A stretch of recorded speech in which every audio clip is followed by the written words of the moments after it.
memandang wajahmu, mengikuti kebaikanmu, mengejar hadirmu di dalam hidupku, membawa sembahku, menyatakan kebesaranmu, mengejar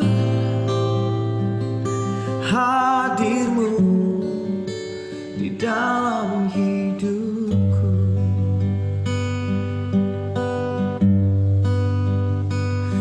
Na na na na na na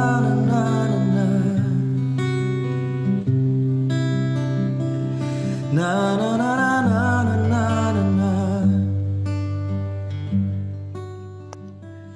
na na. Terima kasih Tuhan Yesus.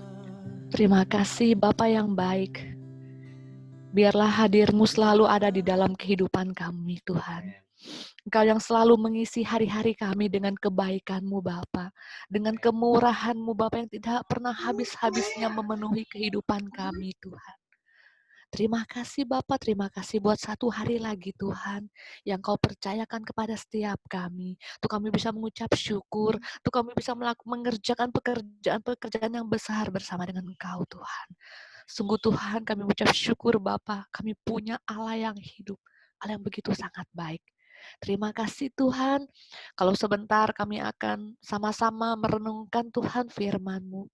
Terima kasih Tuhan, biarlah Kau memberi kami hati sebagai seorang murid Tuhan. Untuk kami bisa duduk diam dan mendengarkan apa yang Kau sampaikan kepada kami Tuhan. Dan kami percaya Tuhan, Roh Kudus yang memampukan setiap kami untuk bisa menghidupi Bapa semua perkataan-Mu Tuhan.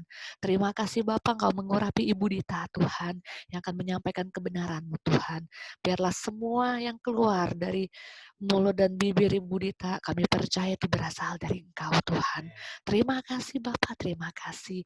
Hanya di dalam nama Tuhan Yesus Kristus kami berdoa dan mengucap syukur. Haleluya. Amin. Amin. Silakan Bu Dita. Shalom semuanya. Selamat sore. Kalau ada samping kanan kirinya, salam dulu dong, tos dulu kanan kirinya, katakan kamu hebat. Ya, luar biasa banget ya. Tema bulan ini adalah hidup yang melayani. Saya sendiri secara pribadi di bulan ini saya merasakan begitu banyak hal ya yang kita bisa pelajari bersama-sama.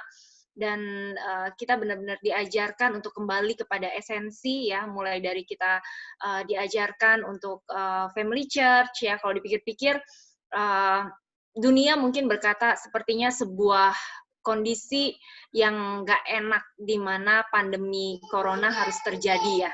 Pandemi corona harus terjadi membuat kita seolah-olah kelihatannya tidak bisa secara fisik datang ke gereja gitu. Tapi di sisi yang lain ternyata hebatnya Tuhan yang kita sembah adalah Tuhan bisa mengubahkan rancangan jahat dari si jahat ya, maksudnya Tuhan bisa mengubahkan segala sesuatu yang tidak baik untuk mendatangkan kebaikan pada akhirnya gitu. Jadi justru pada saat pandemi ini kita diajarkan untuk kembali kepada esensi ya, di mana melayani itu berbicara tentang melayani dimulai dari diri sendiri. Kita duduk diam mendengarkan firman Tuhan, kemudian kita juga diajarkan untuk melayani dimulai dari keluarga ya. Jadi pada saat pandemi ini justru kita bisa mengalami pemulihan di dalam keluarga, kita justru bisa menikmati kasih dan kemurahan Tuhan dinyatakan di tengah-tengah keluarga kita gitu. Jadi itulah hebatnya Tuhan ya. Dan saya juga ngobrol-ngobrol sama beberapa orang ya, sama anak rohani saya juga, dia juga mengatakan hal yang sama gitu, bahwa ya di musim corona di dalam keadaan corona seperti saat ini justru hubungan dengan keluarganya semakin dekat gitu, dan justru bisa bersama-sama mendengarkan kebenaran firman, sama-sama bisa duduk diam ya, sesuatu yang tadinya sebelumnya hanya mungkin kita sendiri yang berangkat ke gereja gitu untuk mungkin ikut kegiatan-kegiatan gereja gitu ya, tetapi pada saat pandemi ini justru kebenaran firman Tuhan bisa dibukakan, bisa disingkapkan kepada banyak orang di keluarga kita yang biasanya mungkin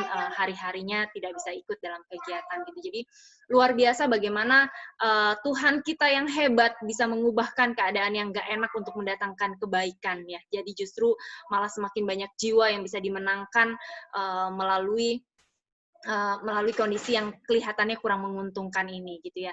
Dan bulan ini kita belajar tentang hidup yang melayani, kita juga diajarkan untuk kembali kepada esensi dari pelayanan itu sendiri ya. Di mana kita juga diajarkan untuk tidak hanya sebagai pendengar dari kebenaran firman, tetapi bagaimana kita bisa melakukannya di dalam kehidupan kita sehari-hari ya. Kalau dengar firman, kadang-kadang kita berpikir, oh rasanya kita sudah beberapa kali mendengar firman yang sama gitu. Tetapi ternyata pada saat kita melakukannya, oh ada sesuatu yang baru. Tuhan bisa bukakan sesuatu yang baru, Tuhan bisa berikan pewahyuan-pewahyuan yang baru, Roh Kudus bisa menolong kita untuk terus-menerus bertumbuh di dalam kebenaran firman-Nya. Mungkin hal pertama yang kita bisa pelajari bersama-sama ya. Saya rindu untuk kembali mengulang. Saya rasa ini kita semua sudah sering mendengar, tapi biarlah kita boleh sama-sama mengingat kembali yang menjadi definisi dari pelayanan ya. Apa sih melayani itu gitu ya.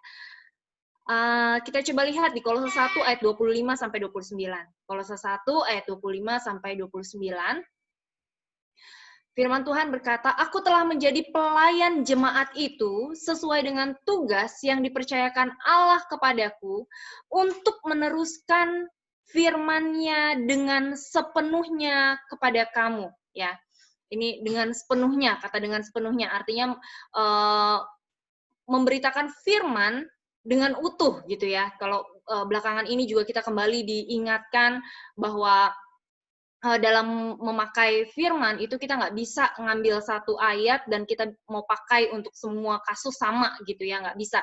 Ayat-ayat untuk keselamatan tidak bisa diterapkan di dalam hubungan horizontal dengan sesama gitu. Jadi penting bagi kita untuk terus-menerus belajar kebenaran firman, dan puji Tuhan di tempat ini kita juga diajar terus oleh Bapak Gembala kita. Bapak Gembala kita juga luar biasa ya, sungguh mendapatkan pewahyuan yang baru terus gitu, dan kita terus-menerus diajarkan tentang kebenaran yang memang sungguh-sungguh memerdekakan, dan nggak cuma sebagian saja gitu, tetapi memang secara keseluruhan kita juga terus diajar untuk segala sesuatu lihat dari konteksnya, untuk lihat dari bahasa aslinya, sehingga nggak cuma asal ngambil ayat gitu ya seperti yang sebelum-sebelumnya, tetapi bagaimana kita belajar firman dengan sepenuhnya, dengan utuh. Kita belajar firman dengan utuh dan kita tahu di mana kita harus menerapkannya gitu ya.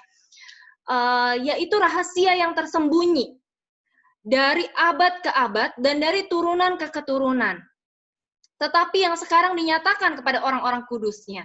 Kepada mereka Allah mau memberitahukan betapa kaya dan mulianya rahasia itu di antara bangsa-bangsa lain, yaitu Kristus ada di tengah-tengah kamu. Ya, Kristus ada di dalam kita, dalam terjemahan yang lain, Christ in you. Kristus yang adalah pengharapan akan kemuliaan. Dialah yang kami beritakan. Kita harus ingat fokus dari pelayanan adalah Dia. Ya, Kristus yang kita beritakan. Apabila tiap-tiap orang kami nasihati dan tiap-tiap orang kami ajari dalam segala hikmat untuk memimpin tiap-tiap orang kepada kesempurnaan dalam Kristus. Itulah yang kuusahakan dan kupergumulkan dengan segala tenaga sesuai dengan kuasanya yang bekerja dengan kuat di dalam aku. Kadang-kadang kita merasa bahwa, saya pelayanan kan, saya sudah pelayanan di tempat kerja misalnya. Atau saya kan sudah pelayanan di gereja misalnya. Pelayanan, tapi pertanyaan yang terpenting adalah pada saat kita melayani Tuhan, apakah kita sudah fokus pada memberitakan firman secara keseluruhan? Apakah kita sudah fokus pada berita tentang rahasia yang besar, yaitu Yesus ada di tengah-tengah setiap kita, apakah kita sudah fokus memimpin, mengajar, dan menasehati tiap-tiap orang menuju kesempurnaan di dalam Kristus? Itulah yang menjadi esensi dari pelayanan gitu ya. Kalau kita memang belum melakukan itu, jangan katakan bahwa tempat pekerjaan kita sebagai pelayanan kita. Bahkan di gereja sekalipun, kalau kita belum berfokus pada berita Injil, kita belum berfokus pada memimpin, mengajar, dan menasehati tiap-tiap orang menuju kesempurnaan Kristus, itu artinya kita belum melayani gitu ya. Kita belum melayani. Jadi fokusnya harus jelas.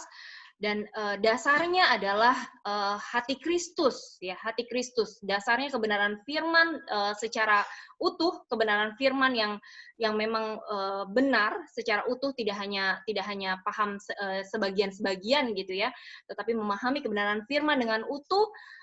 Kemudian dasarnya, fokusnya adalah Kristus, memimpin, mengajar, dan menasehati tiap-tiap orang menuju kesempurnaan Kristus. Makanya penting buat kita untuk melayani diri kita terlebih dahulu, melayani diri sendiri terlebih dahulu. Itulah yang disampaikan Pak Gembala beberapa waktu yang lalu. Itu adalah esensi yang sangat penting.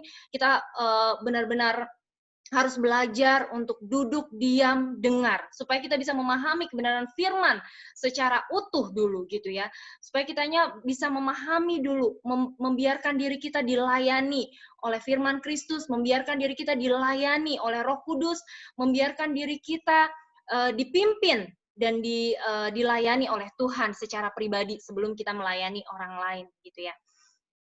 Nah, tujuannya adalah memimpin, mengajar, dan menasehati tiap-tiap orang menuju kesempurnaan Kristus. Gitu.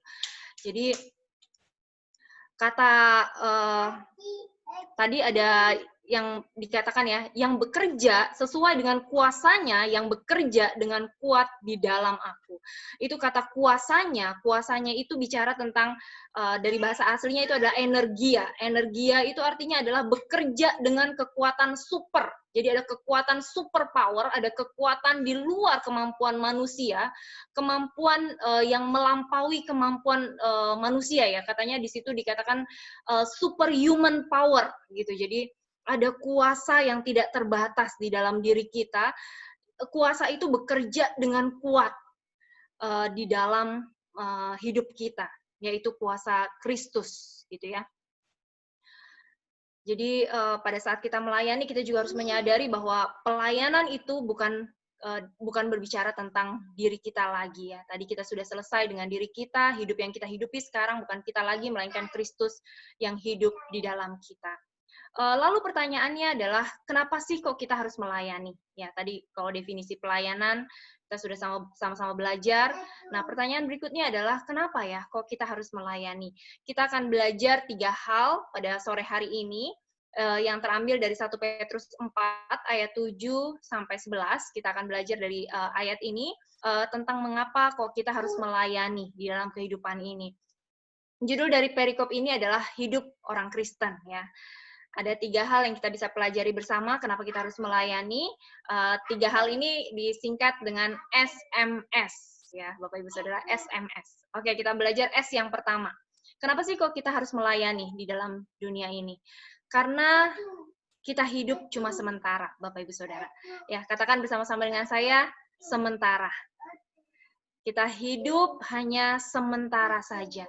Segala sesuatunya cepat, begitu cepat berlalu ya. Saya sendiri kaget kok begitu lihat foto anak-anak saya gitu. Kadang-kadang kami karena Adriel ini kan mukanya mirip-mirip sama Arthur waktu kecil. Jadi kadang-kadang saya suka bongkar-bongkar album-album Arthur waktu kecil, mau bandingin mukanya dia gitu. Dan saya perhatikan, ya ampun, betapa luar biasanya Arthur sekarang sudah berubah ya.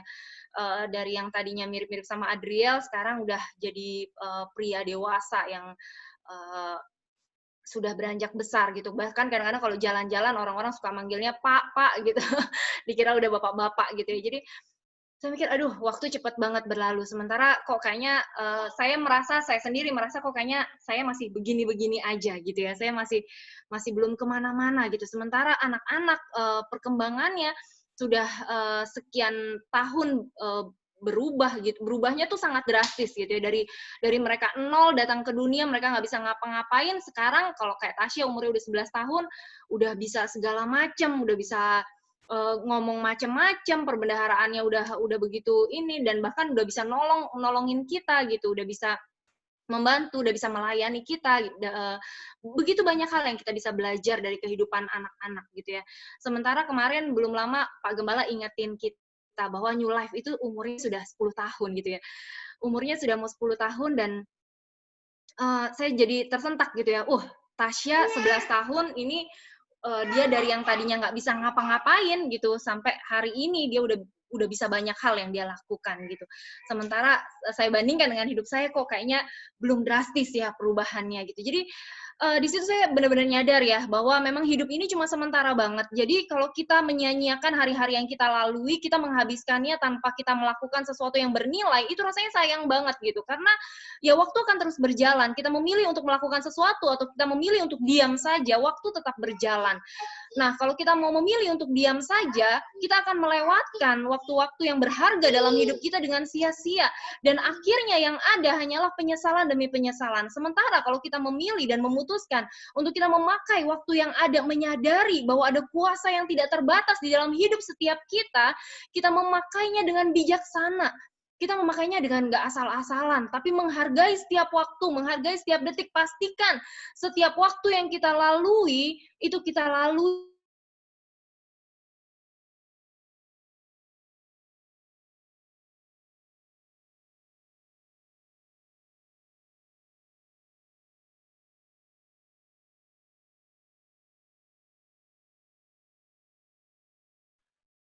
Hilang suara kayaknya.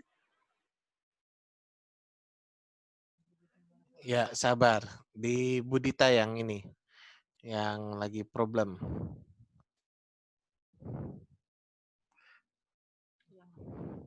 Sabar sebentar. Ailina jangan tegang-tegang, Ailina. Ko Sutris. Senyum dulu, Ko Sutris.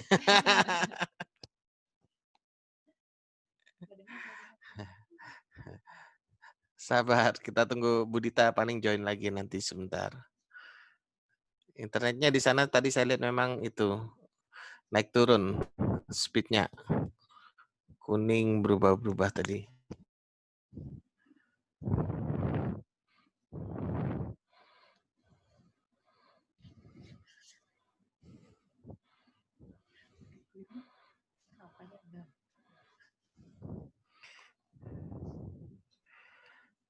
Oke, nggak apa-apa. Kalau gitu saya yang melanjutkan khotbah SMS-nya.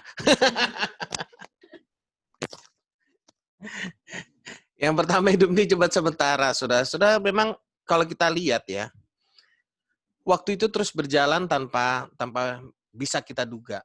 Kalau dulu sebelum New Life ada, waktu pertama-tama sebelum New Life ada, saya membayangkan, saya ngomong sama tim dan saya berkata, 5 tahun lagi apa yang akan terjadi ya? Lalu 10 tahun lagi apa yang akan terjadi ya? Karena dulu belum ada apa-apa, belum ada orang, belum ada gereja, kita cuma pokoknya inginnya menampung, membina orang dan sebagainya. Jadi kita mencoba memulai dan sekarang sudah berada 10 tahun di depan. Dan ketika berada 10 tahun depan kita sudah bisa melihat ternyata apa yang berasal dari mimpi mulai menjadi kenyataan. Mulai ada tempat untuk menampung, membina, mulai ada ibadah dan sebagainya. Dan selanjutnya kita serahkan pada pembicara aslinya. Ya, sorry, koneksinya Silakan. hilang tiba-tiba. Ya, Sudah jadi mau KKR saya ini tadi. mau lanjut Pak Gembala, silakan. Enggak. Oke, silakan. Ya, jadi ya gitu. Jadi intinya 1 Petrus 4 ayat 7, kesudahan segala sesuatu sudah dekat. Karena itu kuasailah dirimu dan jadilah tenang supaya kamu dapat berdoa ya. Dalam terjemahan sederhana Indonesia dikatakan, tidak lama lagi segala sesuatu akan berakhir katanya. Jadi, karena itu hendaklah kita menguasai diri dan menjaga pikiran kita supaya kita selalu siap untuk berdoa katanya gitu. Nah, kata menguasai diri di sini soproneo ya, soproneo, bahasa aslinya soproneo, artinya adalah jadilah sehat pikirannya gitu loh. Jadilah milikilah pikiran yang sehat, berada di dalam pikiran yang benar supaya kita bisa mengontrol diri kita untuk menempatkan pikiran sadar diri. Jadi memikirkan segala sesuatunya dengan bijaksana, itu katanya ya. Dan mengekang segala keinginan-keinginan yang tidak perlu, ya. Dalam hidup ini banyak sekali keinginan, banyak sekali agenda, banyak sekali hal yang pengen kita raih, banyak sekali yang pengen kita capai, tapi kita harus tahu tujuan kita apa, ya. Kita harus tahu bahwa apa yang Tuhan mau dalam hidup ini, gitu ya. Jangan sampai kita menghabiskan waktu untuk hal-hal yang sebenarnya tidak esensi di dalam kehidupan ini, gitu. Nah, waktu kita melayani seseorang, kita hidup berdampingan dengan orang lain, di sana ada ikatan. Tetapi walaupun ada ikatan, ada efek negatif biasanya dari ikatan, yaitu kita semakin dekat sama orang akan ada gesekan juga, gitu ya. Ada kemungkinan terjadi gesekan, ada kemungkinan kita dilukai sama seseorang, demikian pula sebaliknya ada kemungkinan kita melukai seseorang, gitu ya. Dalam membina hubungan, dalam melayani, itu bisa saja terjadi. Tapi sebenarnya itu adalah bagian dari rencana Tuhan untuk bagaimana Tuhan menyatakan pribadinya dan bagaimana Tuhan bekerja di dalam gerejanya. Ya, justru di dalam kelemahan kita diminta untuk tetap setia melayani Tuhan, untuk tidak menjauhkan diri dari pertemuan-pertemuan ibadah. Kita coba lihat di Ibrani 10 ayat 24 sampai 25. Ibrani 10 ayat 24 sampai 25. Tuhan justru memerintahkan kita untuk saling mendorong satu sama lain, tetap melakukan perbuatan-perbuatan yang baik, untuk tidak menyerah, untuk tetap berkumpul bersama-sama, walaupun terkadang pada saat berkumpul ada gesekan, ada perbedaan, ada situasi yang nggak enak, ada persoalan, dan lain sebagainya. Tapi tetaplah memberi semangat, ya. Tetaplah untuk melakukan perbuatan baik bersama-sama. Ibrani 10 ayat 24-25 dikatakan, dan marilah kita saling memperhatikan, supaya kita saling mendorong dalam kasih dan dalam pekerjaan baik. Janganlah kita menjauhkan diri dari pertemuan-pertemuan ibadah kita, seperti dibiasakan oleh beberapa orang. Tetapi marilah kita saling menasehati, dan semakin giat melakukannya menjelang hari Tuhan yang mendekat. Yuk, kalau ada kanan kirinya, salamin kanan kirinya, katakan, mari kita bersama-sama semakin giat. Semakin giat. Amin. Semakin giat. Biarlah roh kita menyala-nyala untuk tetap melayani Tuhan. Amin. Biarlah roh kita terus menyala-nyala melayani Tuhan. Ya, ladang sudah menguning. Di luar sana banyak orang menjerit. Mereka lapar dan haus, ingin mendengar kebenaran firman Kristus yang sudah dibukakan atas setiap kita. Jadi marilah kita semakin giat, jangan biarkan ya kita menjadi lemah, kita menjadi lesu, karena mungkin kita merasa nggak enak hati dengan seseorang, karena mungkin ada perkataan seseorang yang menyinggung perasaan kita, karena mungkin ada hal-hal yang kita lakukan yang salah, mungkin bukan orang lain yang menyakiti hati kita, tetapi mungkin diri kita sendiri yang kita rasa menyakiti diri kita gitu ya, maksudnya kita kecewa dengan diri kita sendiri karena kita salah melakukan sesuatu dan lain hal mungkin. Tapi jangan give up gitu ya, jangan pernah berhenti. Tetap saling memperhatikan, tetap saling mendorong dalam kasih dan dalam pekerjaan yang baik. Jangan pernah menjauhkan diri dari pertemuan-pertemuan ibadah. Tetapi semakin giat untuk menasehati, semakin giat melakukannya menjelang hari Tuhan yang semakin dekat ini. Melayani itu sebenarnya membuat kita mengalami kehadiran Tuhan dengan cara yang berbeda. Ya, membuat kita mengalami kehadiran Tuhan dengan cara yang berbeda. Kenapa bisa begitu? Karena pada saat kita melayani orang lain, sebenarnya baik kita sadari ataupun kita tidak sadari, di saat yang bersamaan kita juga sedang dilayani. Ya, ketika kita mendorong orang lain, ketika kita menolong orang lain, ketika kita mendoakan orang lain, di saat yang bersamaan orang lain mengalami pemulihan, orang lain mengalami kesembuhan, orang lain mengalami perubahan di dalam kehidupannya, tanpa kita sadari kita pun demikian. Ya, makanya ada kisah orang yang sudah mengalami kanker stadium lanjut dan dia sudah divonis hidupnya tinggal beberapa saat lagi sama dokter. Dokter berkata kayaknya udah nggak ada harapan untuk hidup lagi. Namun dia memilih untuk tidak menyerah dalam kehidupannya. Dia berkata, kalau memang hidup saya tinggal sedikit lagi, saya mau pakai sisa hidup saya ini untuk maksimal. Saya mau pakai hidup saya ini untuk melayani Tuhan. Saya nggak mau tinggal diam. Dan dia mulai datang ke rumah sakit. Dia berdoa bagi orang-orang yang sakit. Kemudian dia juga mulai buka iklan. Dia bilang kalau ada orang yang butuh bantuan, mau konseling dan lain sebagainya, dia siap membantu, siap menolong, siap membagikan kisah hidupnya gitu. Dan dari sana yang terjadi adalah dia melayani orang lain, banyak orang yang diberkati melalui kehadirannya dia, dan demikian pula dengan hidupnya, tanpa dia sadari entah kemana sakit penyakitnya tahu-tahu hilang. Dia mengalami kesembuhan. Nah, demikian pula dengan jiwa kita. Tanpa kita sadari, kita ini kan sebenarnya adalah orang-orang yang dipungut ya. Dipungut dari lumpur dosa. Orang-orang yang sudah terbiasa hidup dengan gaya hidup yang lama sebenarnya. Kita ini adalah orang-orang yang sebenarnya dari tempat yang cemar gitu ya, dari tempat yang jelek. Kalau saya ngebayangin mungkin kayak kita tuh dari tempat apa ya, kayak tempat sampah mungkin ya, tapi dipungut sama Tuhan dari lumpur dosa, dipungut sama Tuhan dan diangkat jadi anak raja di atas segala raja. Nah, saking kita sudah terbiasa berada di tempat sampah, kita kebiasaan cari makan ngais-ngais tong sampah, kita kebiasaan hidup kotor, baju compang-camping, baunya nggak enak gitu. Sudah kebiasa dengan style hidup yang model begitu diangkat anak jadi anaknya raja di atas segala raja, nggak siap dengan posisi baru, nggak siap dengan identitas yang baru. Makanya kadang-kadang pola pikirnya, pola hidupnya, cara pandangnya masih cara pandang yang lama. Karena itu kita perlu disembuhkan nih dari cara pandang kita yang lama itu. Jiwa kita perlu mengalami pemulihan. Nah, gimana caranya jiwa kita mengalami pemulihan? Waktu kita melayani orang lain sebenarnya, saat kita melayani orang lain, kita mengambil langkah keluar dari zona nyaman kita, meninggalkan segala sesuatu yang merintangi hidup kita gitu ya untuk melayani orang lain. Nah, pada saat kita melayani orang lain sebenarnya kita bertumbuh bersama-sama. Waktu kita melayani sesama, orang lain boleh mengalami boleh diberkati dengan kehadiran kita, namun demikian pula sebaliknya sebenarnya dengan hidup kita. Kalau Pak Gembala, bahasanya Pak Gembala tadi pagi, sebenarnya waktu kita melayani, kita kok yang diuntungkan gitu. Kita mengalami benefit yang luar biasa waktu kita melayani gitu. Jadi bukan hanya menjadi berkat bagi orang lain, tetapi bagi hidup kita sendiri pun pelayanan itu menjadi berkat buat kita. Gitu ya. Jadi jangan tunggu sempurna dulu baru melayani, karena waktu begitu cepat berlalu. Ya, waktu begitu cepat berlalu, jangan tunggu sempurna dulu baru melayani. Tetapi milikilah hati untuk mau terus bertumbuh. Hati yang kuat, miliki hati yang kuat, ya. Gimana sih bisa punya hati yang kuat?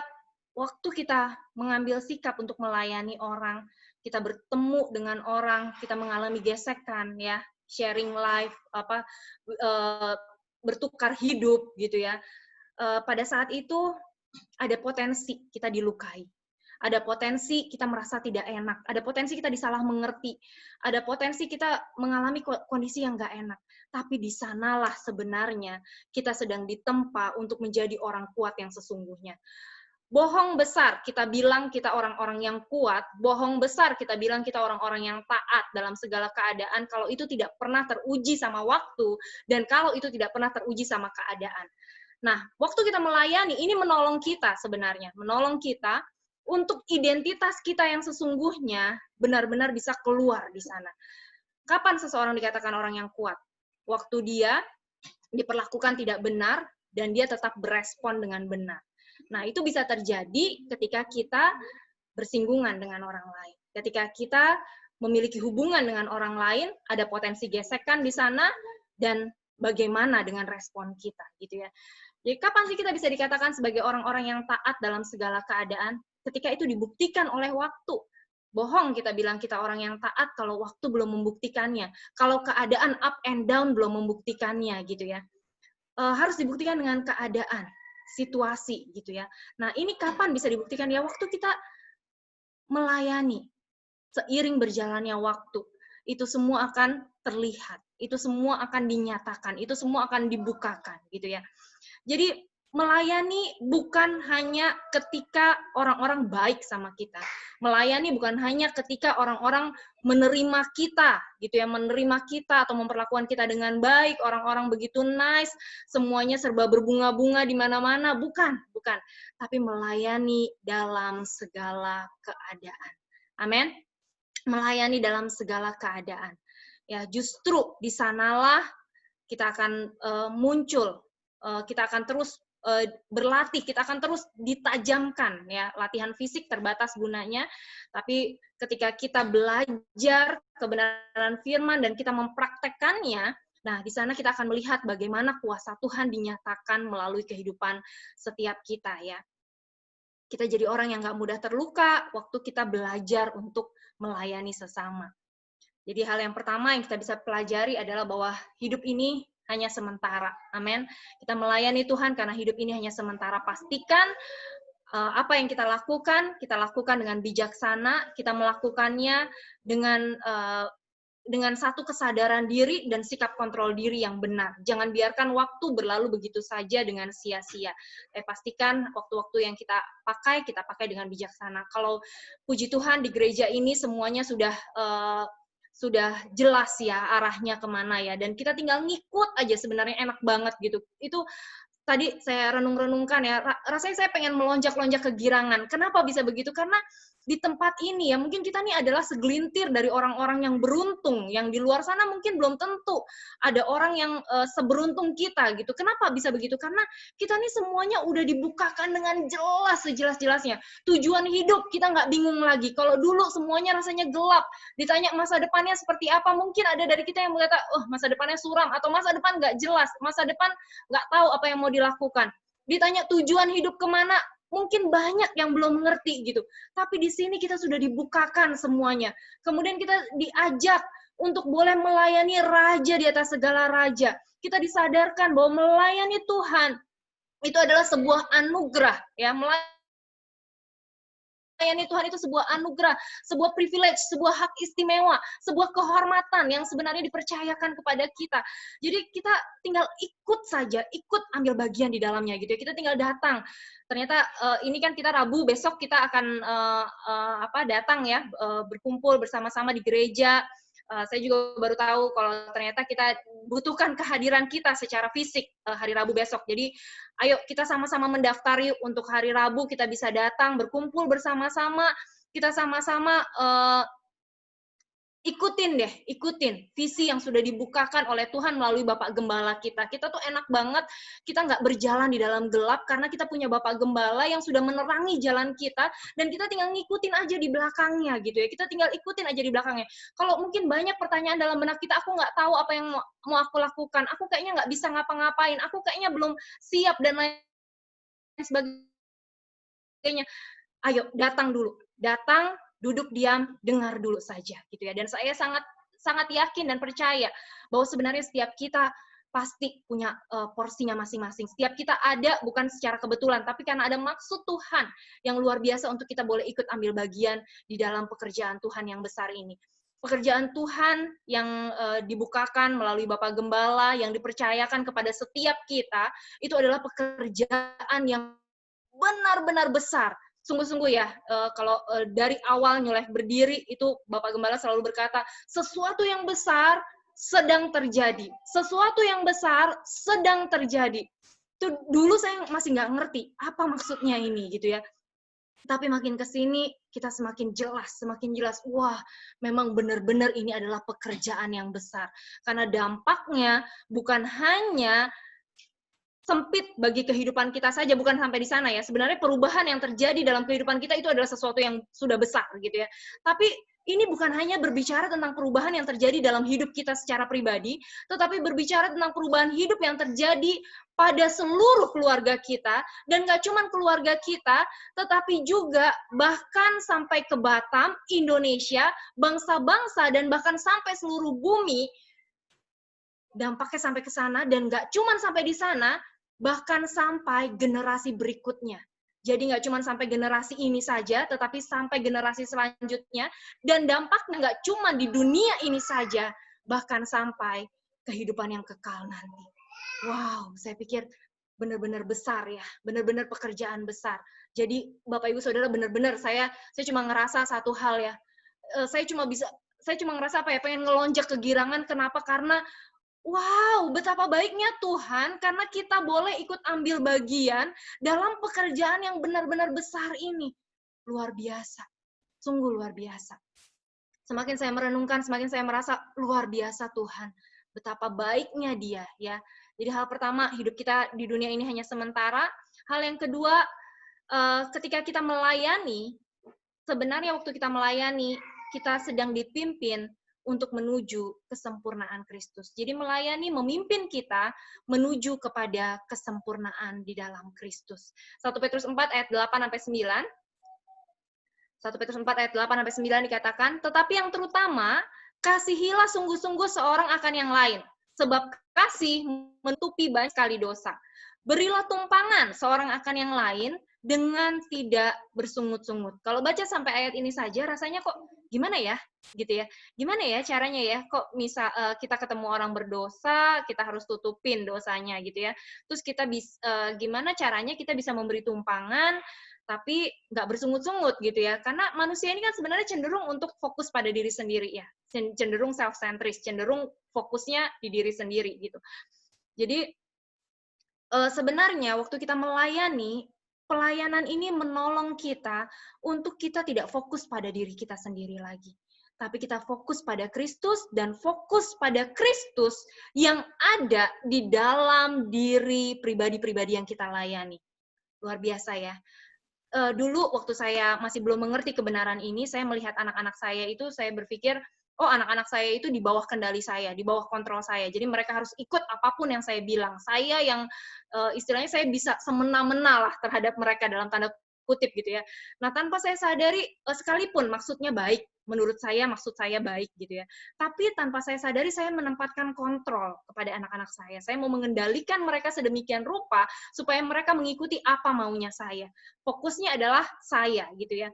Nah, ini adalah pandangan yang salah ketika dibukakan kebenaran firman dari Pak Gembala. Pak Gembala selalu bilang bahwa di dalam diri anak-anak kita jangan lihat anak-anak kita, tapi lihatlah Kristus yang ada di dalam mereka gitu ya. Sama halnya ketika saya melihat anak rohani saya, ketika melihat orang-orang yang saya layani, saya tidak lagi melihat casingnya mereka.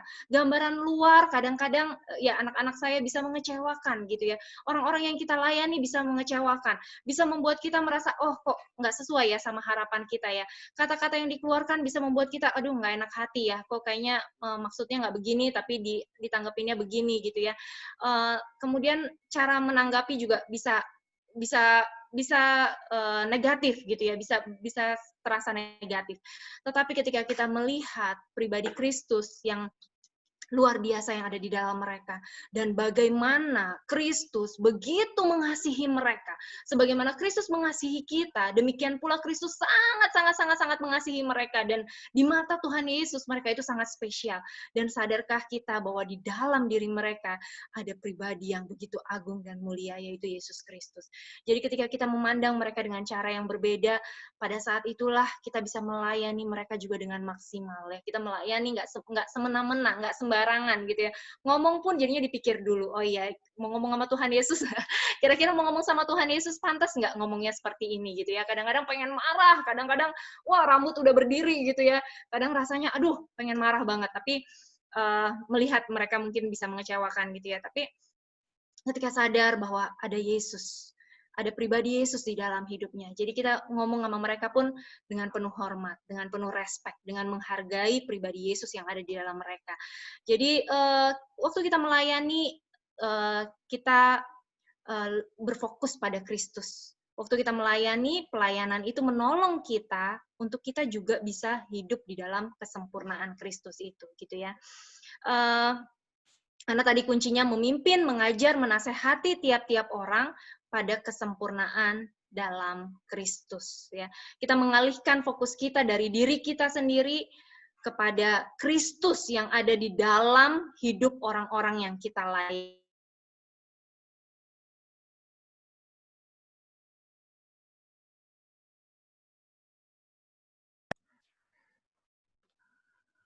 Oke, sabar.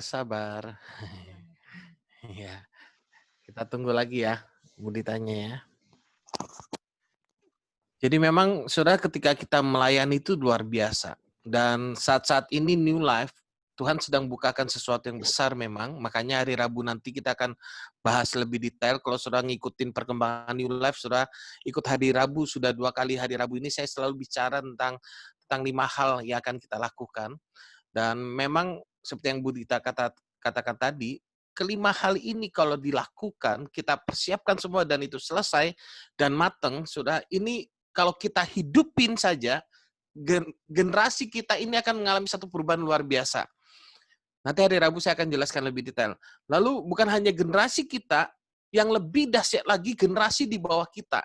Karena kita sedang mempersiapkan warisan rohani buat anak-anak rohani kita, buat anak-anak kandung kita, supaya mereka nanti bisa mengajarkan firman dalam rumah tangga mereka, supaya nanti anak cucu kita tuh mendengarkan firman dari orang tua mereka, dan dampaknya itu sangat luar biasa, saudara. Dampaknya itu bukan hanya dampak dalam hidup kita, nanti saudara yang terlibat dalam pelayanan ini, saya percaya Roh Kudus akan tolong kita, Roh Kudus akan bukakan kebenaran demi kebenaran, dan saudara akan merasakan hati yang terus berkobar, hati yang terus terbakar akan cinta Tuhan, hati saudara akan menyala-nyala di sana. Kenapa? Karena ketika saudara merenungkan kebenaran, ketika saudara bersama-sama mempersiapkan materi yang akan kita buat ini, saudara, hati saudara akan menyala-nyala di sana.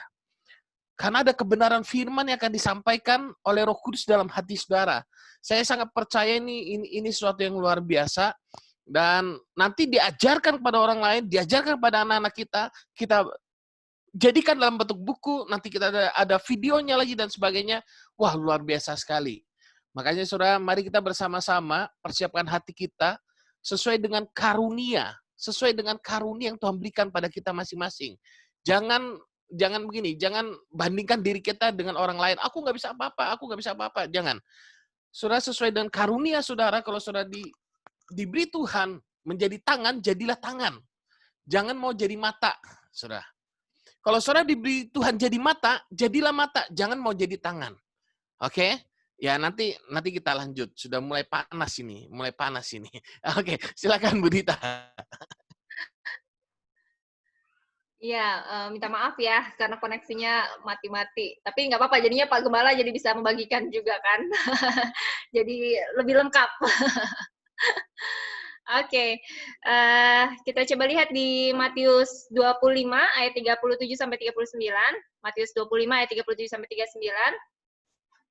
Ya, waktu kita melayani kita harus ingat bahwa mungkin kelihatannya secara dunia manusia jasmani yang menerima apa yang kita layani, tetapi sebenarnya secara rohani itu adalah Tuhan sendiri yang menerimanya.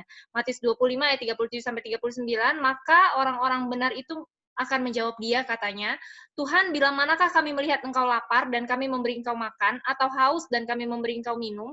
Bila manakah kami melihat engkau sebagai orang asing dan kami memberi engkau tumpangan, atau telanjang dan kami memberi engkau pakaian? Bila manakah kami melihat engkau sakit atau dalam penjara dan kami mengunjungi engkau? Ayat 40, dan raja itu akan menjawab mereka, aku berkata kepadamu, sesungguhnya segala sesuatu yang kamu lakukan untuk salah seorang dari saudaraku yang paling hina ini, kamu telah melakukannya untuk aku. Jadi apapun yang kita lakukan, kita juga harus sadar bahwa kita tidak sedang melakukannya untuk manusia, tetapi kita sedang melakukannya untuk Tuhan. Jadi ada dua hal yang tadi kita udah belajar, S dan M. Kenapa kita harus melayani? Karena hidup kita cuma sementara. Yang kedua, kita melayani karena saat kita melayani, ini memimpin kita pada kesempurnaan Kristus. Dan yang ketiga, kenapa sih kok kita harus melayani? Karena semua karunia yang kita punya itu dari Allah. Tadi mungkin Pak Susilo sudah sampaikan, ya setiap kita punya karunia yang berbeda-beda. Jangan pernah iri dengan karunia orang lain. Jangan pernah pengen menjadi orang lain. Nggak ada orang lain yang bisa sebaik kita. Karena Tuhan menciptakan setiap kita masing-masing secara spesial, secara unik, dengan potensi masing-masing. Jangan pernah iri, jangan pernah ingin menjadi orang lain. Karena kita sempurna, sudah diciptakan dengan sempurna ya oleh Tuhan Yesus. Jadi kita sudah diciptakan dengan keunikan masing-masing. Jadi tidak ada orang yang bisa sebaik kita untuk menjadi diri kita kecuali diri kita sendiri gitu ya. Karena saking uniknya kita. Kita coba lihat di 1 Petrus 4 ayat 10. 1 Petrus 4 ayat yang 10 dikatakan, layanilah seorang akan yang lain sesuai dengan karunia yang telah diperoleh tiap-tiap orang sebagai pengurus yang baik dari kasih karunia Allah. Dalam terjemahan sederhana Indonesia dikatakan sebagai tanda kebaikan hati Allah, dikatakan begitu ya, sebagai tanda kebaikan hati Allah, kita masing-masing sudah menerima kemampuan yang berbeda-beda dari Roh Allah. Jadi kita semua masing-masing, nggak ada yang kelewatan, nggak ada Tuhan lupa waktu Tuhan ngirim kita ke dunia, lupa, nggak dikasih karunia, nggak ada, ya, nggak ada yang kelupaan. Karena kita masing-masing sudah menerima, dan sudah, bukan akan, tetapi sudah. Kita sudah menerima kemampuan yang berbeda-beda dari Roh Allah. Dan semua kemampuan itu diberikan supaya kita saling melayani. Jadi kita diberikan kemampuan yang berbeda-beda, diberikan karunia yang berbeda-beda, diberikan kenapa? Supaya kita saling melayani. Jadi itu sebagai tanda kebaikan hati Allah, Tuhan punya tujuan. Allah begitu baik sama kita dan punya tujuan. Tujuannya supaya kita melayani. Jadi kita masing-masing bertanggung jawab. Firman Tuhan berkata kita masing-masing bertanggung jawab. Katakan bersama-sama dengan saya bertanggung jawab. Bukan orang lain yang bertanggung jawab, tetapi saya yang bertanggung jawab. Amin. Setiap kita bertanggung jawab, dan kita masing-masing bertanggung jawab untuk memakai kemampuan itu dengan baik. Jadilah hamba yang bisa dipercaya dan bisa diandalkan. Jadilah hamba yang mengembangkan potensi yang Tuhan berikan, bukan menguburnya. Kita semua sudah diberikan kemampuan supaya kita saling melayani, dan kita bertanggung jawab untuk memakai kemampuan itu dengan baik. Jadi saat kita melayani, sebenarnya kemampuan kita juga bertambah. Kemampuan kita meningkat. Dalam 1 Petrus 4 ayat yang ke-11, 1 Petrus 4 ayat yang 11, kalau dalam terjemahan bahasa Indonesia yang baru, dikatakan, jika ada seorang yang berbicara, baiklah ia berbicara sebagai orang yang menyampaikan firman Allah. Jika ada orang yang melayani, baiklah ia melakukannya dengan kekuatan yang dianugerahkan Allah, supaya Allah dimuliakan dalam segala sesuatu, karena Yesus Kristus ialah yang empunya kemuliaan dan kuasa sampai selama-lamanya. Amin. Tapi dalam terjemahan sederhana Indonesia lebih jelas, dikatakan demikian. Jadi kalau kamu sudah diberi kemampuan untuk mengajar firman Tuhan atau menyampaikan berita dari Allah, hendaklah kamu berpikir seperti ini. Kata-kata yang aku sampaikan ini bukan berasal dari diriku, tetapi dari Allah. Katanya gitu ya. Jadi kemampuan kita asalnya dari Allah. Kalau kamu sudah diberi kemampuan untuk melayani dengan cara yang lain, jadi pertama-tama kita diberi kemampuan untuk menyampaikan kebenaran firman, ya. Kita menyampaikan berita dari Allah, firman Allah, mengajar firman Allah. Kita diberikan kemampuan untuk itu, tetapi itu bukan dari kita, tetapi kemampuan yang kita punya dari Allah. Lalu sesudah itu kita diberi kemampuan untuk melayani dengan cara yang lain. Jadi kita akan diberikan kemampuan untuk melayani dengan cara yang lain. Dan hendaklah kamu berpikir, aku bisa melayani hanya karena Allah yang memberi kemampuan kepadaku. Dengan melakukan itu, Allah akan dimuliakan melalui segala sesuatu yang kita kerjakan. Karena Kristus Yesus memberikan kemampuan itu kepada kita. Dialah yang berkuasa dan pantas untuk dipuji sampai selama-lamanya. Amin. Jadi kita diberikan kemampuan semata-mata karena anugerah Tuhan, dan jangan disimpan kemampuan itu, ya. Jangan, kalau hidup underutilized, kalau kita hidup di bawah dari potensi yang kita punya, yang terjadi adalah kita akan mudah depresi, akan mudah stres, akan mudah bosan dalam hidup ini. Kenapa hidup jadi nggak bergairah? Karena kenapa kita tidak memaksimalkan potensi yang kita punya. Tetapi waktu kita hidup maksimal, kita hidup melaksanakan sesuai dengan potensi kita, gitu ya, melakukan dengan penuh, gitu ya, dengan potensi penuh itu kita lakukan dengan baik, maka hidup kita itu akan bergairah, roh kita akan terus-menerus menyala-nyala, dan kita akan terus-menerus semangat, dan yang lebih luar biasanya lagi, akan ada kemampuan-kemampuan, potensi-potensi yang baru, karunia-karunia baru yang ditambah-tambahkan di dalam kehidupan kita. Itu luar biasa banget ya. Jadi melayani sebenarnya membuat kitanya bertumbuh juga gitu. Waktu kita melayani seseorang, iman kita juga bertumbuh. Ketika kita keluar dari zona nyaman kita untuk melayani, Iman kita akan semakin bertumbuh karena Allah akan mengungkapkan potensi-potensi yang baru di dalam diri kita dan juga di dalam gerejanya. Kita tidak hanya melihat bagaimana diri kita bertumbuh, tapi kita juga melihat orang-orang yang kita layani juga bertumbuh. Orang-orang yang ada di sekeliling kita, yang tinggal di dalam gerejanya, sama-sama bertumbuh memuliakan Tuhan. Wow, itu luar biasa banget ya. Jadi saya ngebayangin kalau setiap orang menyadari potensinya ya, kita akan benar-benar bercahaya seperti bintang-bintang di dunia, dan indah banget, gemerlapan ya, kehidupan anak-anak Tuhan tuh akan cemerlang, di sebelah sana juga cemerlang, masing-masing semuanya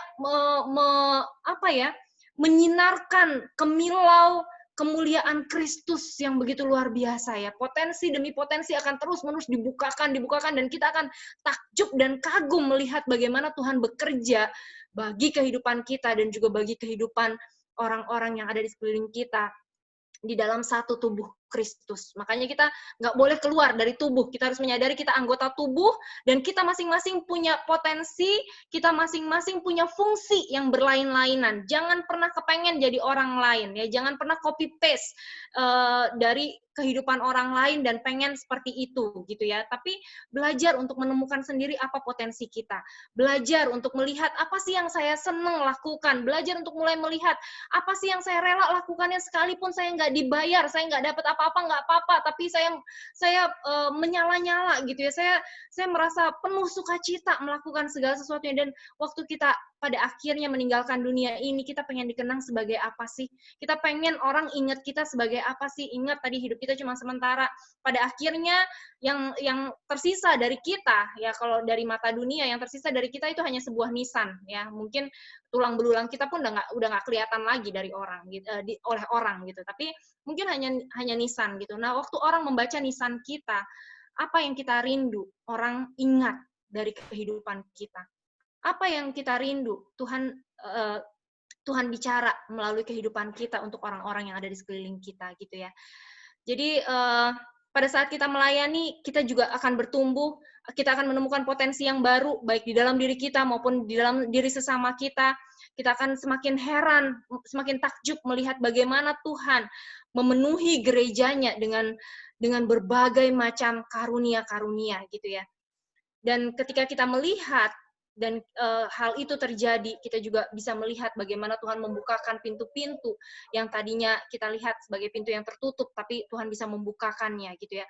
Akan ada jalan-jalan yang kelihatannya tertutup di depan kita, namun Tuhan bisa membukakannya untuk menyatakan kemuliaannya gitu ya. Jadi dalam Efesus 3 ayat 20, bagi dialah yang dapat melakukan jauh lebih banyak daripada yang kita pikirkan dan kita doakan, seperti yang ternyata dari kuasa yang bekerja di dalam kita.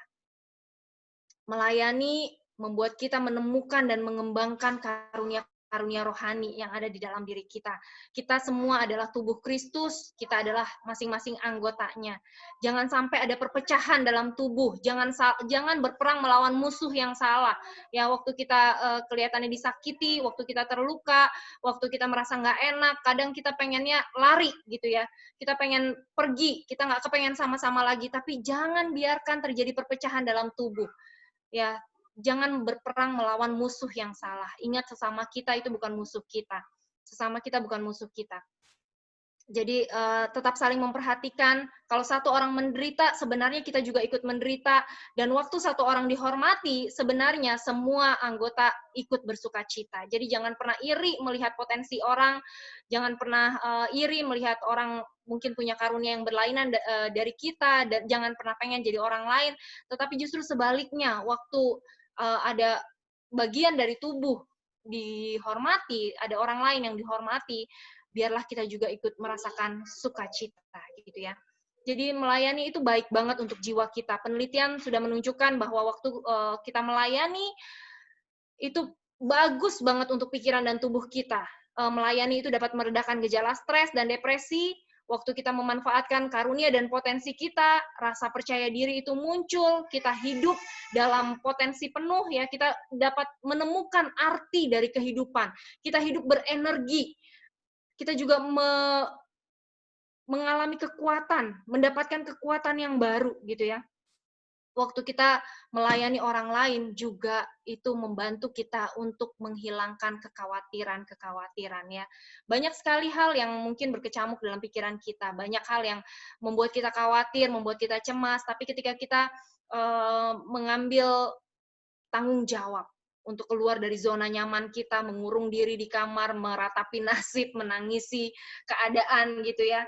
Waktu kita mau mengambil langkah ke sana, kita akan takjub melihat bagaimana tangan Tuhan sanggup menyelesaikan segala persoalan yang tadinya kita pikir nggak ada jalan keluarnya gitu ya. Tuhan sanggup untuk melakukan jauh lebih besar dari apa yang dapat kita bayangkan dan dari apa yang dapat kita doakan. Jadi waktu kita mengambil keputusan untuk melayani sesama kita akan melihat kok bagaimana sebenarnya apa yang menjadi kekhawatiran kita sebenarnya seringkali tidak beralasan dan bagaimana Tuhan bisa menolong untuk menyelesaikan segala sesuatunya. Banyak orang yang bertanya-tanya ya, misalnya apa sih yang membuat kita harus melayani gitu ya. Saya sibuk di tempat kerja, saya nggak punya waktu, saya nggak tahu apa yang harus saya lakukan, saya nggak punya keahlian, saya ngerasa hidup saya nggak ada gunanya gitu ya. Banyak mungkin yang menjadi alasan kenapa orang nggak mau melayani. Tapi biarlah sore hari ini kita boleh sama-sama dibukakan bahwa sebenarnya Tuhan tidak memanggil orang yang sudah sempurna, atau Tuhan tidak memanggil orang yang diperlengkapi. Justru sebaliknya, Tuhan memperlengkapi orang-orang yang dipanggil. Setiap kita adalah orang-orang yang dipanggil, amin. Setiap kita adalah anak-anak Tuhan yang dipanggil untuk tugas pelayanannya.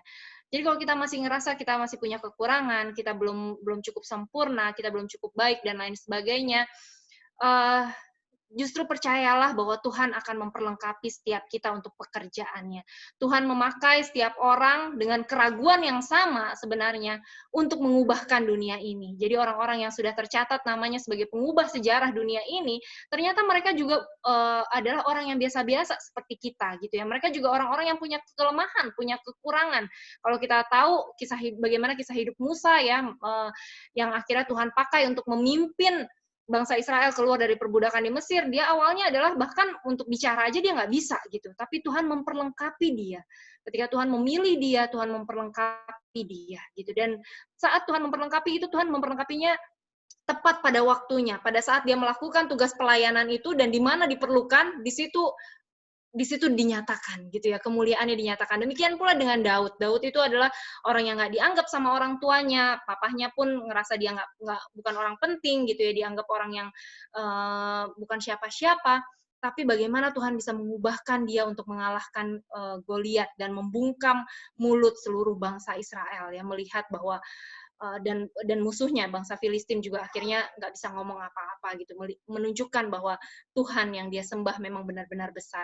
Dan kita juga bisa melihat bagaimana Tuhan memperlengkapi Paulus, orang yang tadinya pembunuh jemaat Allah, tapi Tuhan bisa pakai untuk menulis Alkitab, penulis yang begitu luar biasa, dan bagaimana dia bisa melayani Tuhan dengan cara yang sangat produktif ya, sejarah mencatat gitu. Jadi jangan pernah berpikir bahwa kita nggak punya apa-apa, kita nggak bisa melakukan apapun. Jangan pernah berpikir ya kita nggak punya waktu. Sebenarnya waktu itu kita akan selalu punya untuk sesuatu yang kita anggap penting. Jadi kalau kita tahu bahwa pelayanan ini adalah hal yang sangat penting dalam hidup kita pasti punya waktu untuk itu gitu ya. Jadi nggak mungkin kita nggak punya waktu untuk sesuatu yang kita anggap penting. Jadi tinggal prioritasnya bagaimana gitu. Tinggal bagaimana kita mengatur prioritas gitu.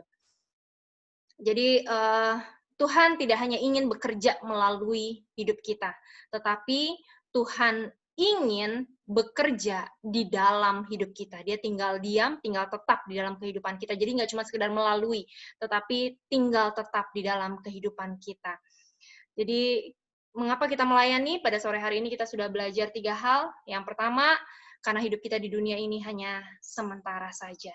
Kemudian, kenapa kita melayani? Karena pada saat kita melayani, kita dipimpin pada kesempurnaan di dalam Kristus.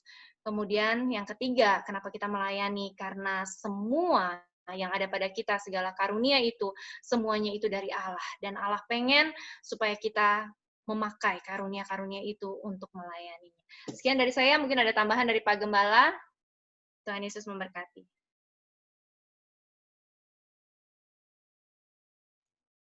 Oke, saya akan jelaskan sedikit saudara, apa yang akan kita lakukan ke depan. Saudara. Cuman yang perlu saudara sadari begini, dalam pelayanan seringkali kadang memunculkan pengalaman traumatis. Mungkin saudara pernah pelayanan tempat lain dan sebagainya. Pesan saya begini, jangan biarkan pengalaman traumatis menghentikan kita dalam melayani Tuhan. Saudara pernah dikecewakan oleh tim, dikecewakan oleh gembala, dikecewakan oleh gereja atau seorang pendeta dan sebagainya. Akhirnya saudara menutup diri. Ketika saudara menutup diri, saudara sendiri yang rugi. Oke, jangan biarkan pengalaman traumatis membuat kita tidak melayani. Itu pesan saya. Yang kedua, saudara, seringkali tadi seperti Bu Dita katakan bahwa kita merasa kita nggak mampu, kita nggak bisa. Kadang yang jadi masalah bukanlah kita nggak mampu atau nggak bisa, tapi alat ukur kita yang salah. Saya ulang, yang salah seringkali adalah alat ukur kita. Maksudnya gimana? Coba saudara lihat wajah saudara saja. Kalau saudara punya mata, mengukur kemampuan mata bukan dari apakah mata ini bisa mencium atau tidak. Betul ya? Kalau mata mengukur kemampuan mata, melihatnya gimana? Apakah mata ini bisa melihat atau tidak? Saudara mengerti maksud saya? Kalau mau mengukur kemampuan hidung, jangan saudara mengukurnya apakah hidung ini bisa melihat atau tidak. Nggak bisa. Dia bisa mencium bau, nah itu kemampuannya dia. Saudara. Nah, saudara dan saya adalah tubuh Kristus. Jujur saja, saudara, saya akhir-akhir ini baru bertobat kembali. Ketika belajar firman, Roh Kudus bukakan. Kenapa? Karena begini, seringkali yang tanpa saya sadarin, yang kesalahan yang saya lakukan adalah, saya kan pingin orang lain itu jauh lebih baik daripada saya. Saya pingin orang lain itu jauh lebih dahsyat daripada saya, gitu kan. Nah, akhirnya apa? Tanpa saya sadarin, alat ukurnya adalah diri saya. Akhirnya banyak yang nggak memenuhi persyaratan, karena alat ukurnya adalah saya.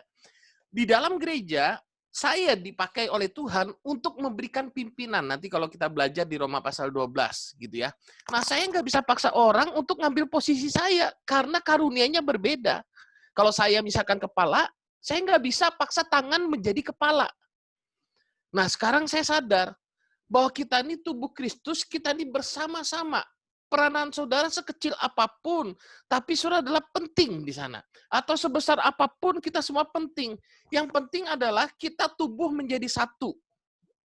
Bisa nangkep maksudnya? Jadi kalau tangan saudara putus, berdiri sendiri, mati itu. Nggak mungkin kita bisa bersama-sama. Makanya ketika kita bersama, tujuan kita ini tujuan ilahi, bukan diri kita lagi. Bukan egois, tangan merasa lebih penting daripada mata, mata merasa lebih penting daripada hidung, hidung merasa lebih penting daripada mulut, dan sebagainya. Enggak, kita semua ini sama. Yang perlu kita lakukan adalah kita kumpul bersama, bersinergi menjadi sesuatu yang besar. Bersama-sama bagi kemuliaan nama Tuhan. Ada orang yang karunianya untuk bernubuat, ada yang karunianya mengajar, ada yang karunianya melayani, ada yang karunianya memberi, membagi-bagikan segala sesuatu, ada yang karunianya memberikan pimpinan dan sebagainya. Nanti kita akan pelajari bersama-sama, sehingga saudara bisa menempatkan diri saudara sesuai dengan karunia masing-masing, sesuai dengan fungsi masing-masing. Jangan menempatkan diri kita sesuai dengan karunia orang lain, jangan. Sesuai dengan karunia kita saja. Kalau saya dipakai Tuhan menjadi tangan, saya cukup jadi tangan. Ingat, tangan bergantung pada kepala. Oke. Kalau Tuhan pakai saya jadi kepala kepala. Ingat, bergantung pada tangan juga, gitu kan. Jadi saling membutuhkan satu sama lain. Jadi tidak ada seorang pun yang lemah, karena setiap diri saudara sudah ada potensi, ada karunia, ada yang Tuhan berikan. Sekarang tinggal maukah kita bersama-sama menempel, bergabung bersama-sama, melakukan apa yang Tuhan mau dalam hidup kita, dalam menyelesaikan visinya yang besar bersama. Ingat, bersama-sama. Bukan sendiri. Bukan yang paling menonjol saya, yang paling penting saya. Tidak ada di sana. Kita bersama-sama. Dan kita harus saling menghormati karunia masing-masing, kelebihan masing-masing, saudara. Kita harus menyadari penuh di sana. Orang-orang yang sudah selesai dengan dirinya, yang bisa bersama-sama, berlari-lari pada panggilan surgawi.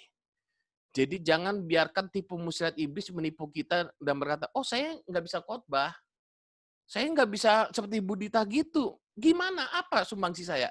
Karena saudara pakai ukurannya, karunianya Budita, karunia mengajar. Padahal mungkin saudara karunianya karunia memberi. Karunianya karunia melayani, memperhatikan orang lain. Punya kelebihan lain, sudah. Makanya kita harus bersinergi saat ini. Menjadi satu. Sadar di sana. Kita belum jadi satu. Makanya Rabu nanti saya akan mencoba bersama-sama dengan saudara kita merancangkan sesuatu yang besar. Dan saya percaya ini apa yang Tuhan mau dari awalnya berdiri. Tanya begini, saudara. Nanti hari Rabu saya akan ulang lagi lebih detail. Dari awal New Life berdiri, satu kerinduan yang Tuhan taruh dalam hati saya adalah membawa pemulihan bagi bangsa-bangsa. Saya pilih Batam karena banyak orang yang broken, banyak orang yang hancur waktu itu judi, pelacuran, dan sebagainya. Dunia malam begitu hidup. Dan saya pilih ke Batam, Tuhan panggil saya ke Batam, karena Tuhan mau saya membawa melayani pemulihan di kota ini. Waktu itu awalnya begitu saja. Saya datang ke Batam, saya nggak tahu gimana, saya berjalan, dan akhirnya saya full time, dan akhirnya saya mengundurkan diri, karena begini, saya punya satu kerinduan, ada satu komunitas, yang dimana orang-orang yang ada dalamnya adalah orang-orang yang broken, orang-orang yang hancur, tapi mengalami Kristus, mengalami satu perubahan hidup yang luar biasa. Mereka mengalami kemenangan, itu cikal bakalnya New Life. Itulah awalnya bagaimana New Life berdiri. Jadi ada satu kerinduan besar bahwa waktu nanti orang di Batam ini mereka dalam pergumulan, mereka stres, mereka lihat New Life, ada pelang besar. Waktu itu saya bayangkan, oh Anda stres, mengalami pergumulan, merasa seorang diri, Anda mengalami kebingungan, hubungi New Life, di konseling, lalu diarahkan dan sebagainya. Nah, apa yang akan kita lakukan ke depan-depan ini, saudara? Kita akan buat yang namanya counseling center. Makanya kenapa kita pemuritan kita off dulu, Senin hari Jumat nanti tidak ada pemuritan, sudah selama kurang lebih 3 bulan. Kita akan persiapkan materi-materinya dulu. Yang pertama kita akan buat counseling center. Counseling center ini apa sih sebenarnya? Kayak pelatihan atau terapi atau apalahnya nanti kita akan rancang. Jadi misalkan contohnya, kita buat acara yang namanya Merdeka dari Rasa Minder. Nanti sudah ada tim yang menggodok, bahkan menjadikannya dalam bentuk buku, bagaimana supaya orang merdeka dari rasa minder, dan ketika mereka mengikuti pelatihan kita, mengikuti trainingnya kita, keluar dari training itu, mereka benar-benar merdeka rasa minder. Mungkin lagi, kita temanya misalkan merdeka dari rasa bersalah, merdeka dari merdeka dari kehancuran rumah tangga, dan sebagainya. Nah, itu nanti ada tim yang akan memikirkan. Jadi, ini kalau kita pikirkan lebih detail, ini akan dahsyat, saudara. Oke, itu yang pertama, counseling center. Yang kedua, kita akan membuat Sun Foundation 1, 2, 3, 4, 5. Sun Foundation 1 itu tentang dosa, Kristus, kasih karunia, dan keselamatan. Itu sudah jadi, sudah selesai kan ya. Cuman walaupun bisa lebih bagus lagi, ya sudahlah, nanti biar diperbaikin lagi.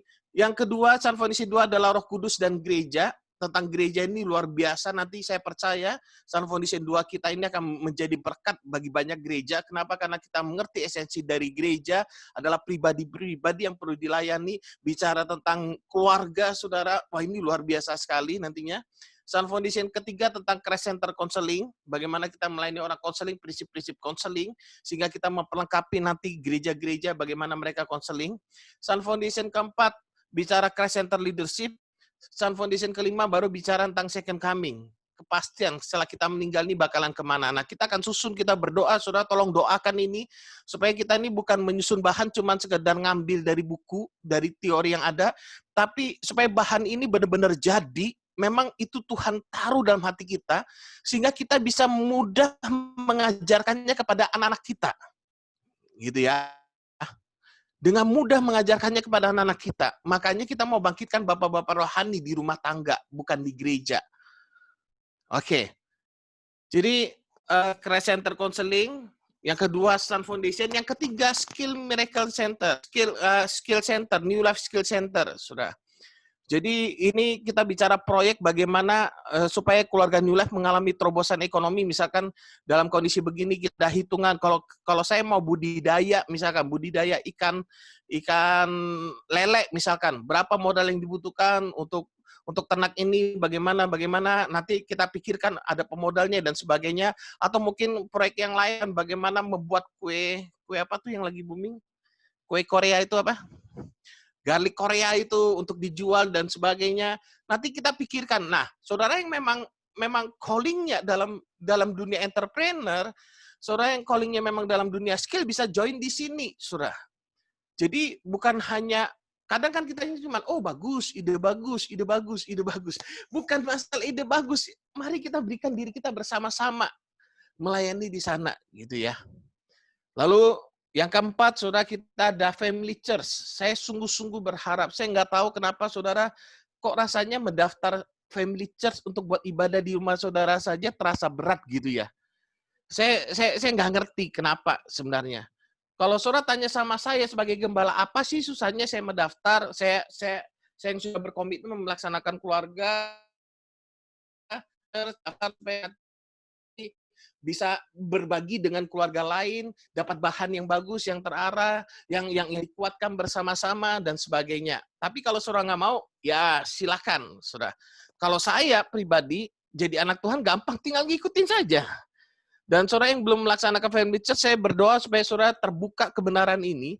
Kenapa? Karena kalau saudara tidak melaksanakannya, saya susah menggembalakan saudara. Kenapa? Begini, kalau ada nasi goreng di depan kita, saya bilang, ini nasi goreng paling enak di seluruh dunia, misalkan begitu. Saya bilang misalkan sama Ailina, ini nasi goreng paling enak seluruh dunia. Ai mau makan Dai, ini sudah kubelikan loh buat Ai. Dimakan Ai, dimakan. Ailina nggak mau makan. Maka Ailina tidak akan pernah merasakan nasi goreng paling enak seluruh dunia. Saudara mengerti maksudnya? Sudah dikasih loh. Masa tinggal makan aja nggak mau?